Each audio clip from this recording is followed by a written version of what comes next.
This is a final video for our little first area of study group. This is the final one for the changes in the genetic makeup of a population. So we're on page number 11 in your book. So very cool section. We have talked about it a little bit when we did genetic modification. We talked about traditional genetic modification, and that's what we're coming back to here. It's called selective breeding. So this is the last bit, and this is the active manipulation of a gene pool through selective breeding programs done by us. So for generations, humans have been determining which traits are more desirable in an organism. So we have created all of the different breeds of dogs. They didn't just exist. We have created all of the different varieties of apples.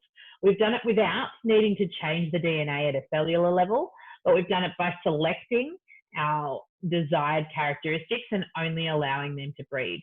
Did you know that kale, broccoli, things like bok choy, cabbage, cauliflower, Brussels sprouts, all of those different vegetables all come from one wild mustard plant? And the reason that we have all of those different vegetables is because of this process of selective breeding. So let's just go through what it means to selectively breed and make sure we get our terminology right.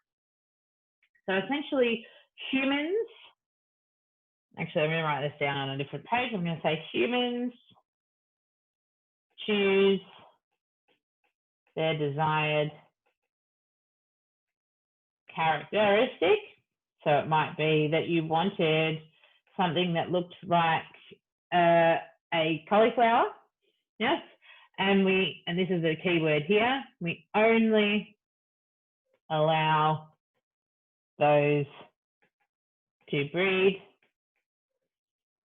and therefore over generations, and it can take only a few, yeah, over generations, generations, the allele frequencies change. So the key here is this dot point here, is that it's done by humans and that we are only allowing the individuals we want to breed to breed. I'm going to set you this task in class to go and watch this video about the super cow. You're going to determine what's the desired trait. And then what we end up doing with this is we end up, so you're going to look for what are they looking for, how are they doing this artificial selection or this selective breeding. They mean the same thing if you hear artificial selection.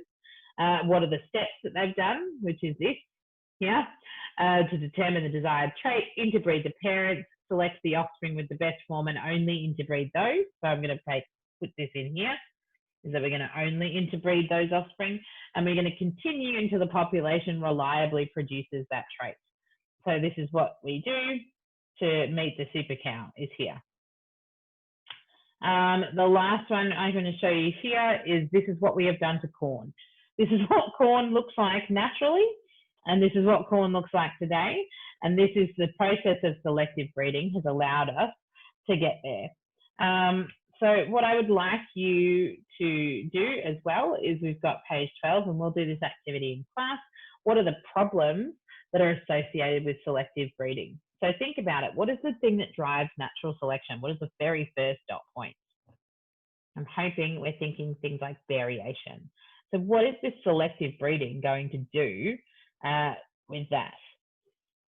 So you can start to talk about it's going to reduce your biodiversity, it might increase your genetic abnormalities, and it might reduce your resistance to environmental change. This is kind of directly linked to a lack of biodiversity or a lack of genetic diversity.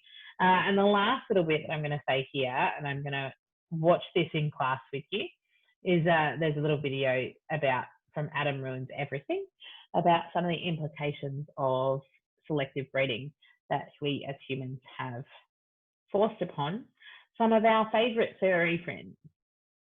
So you may want to get some tissues ready, but this is my warning that this video is a little bit sad. So just be careful. If you don't want to watch it, you don't have to watch it either. And that is the end of Area Study 1.1, which is our biggest booklet for this section. So we're almost there.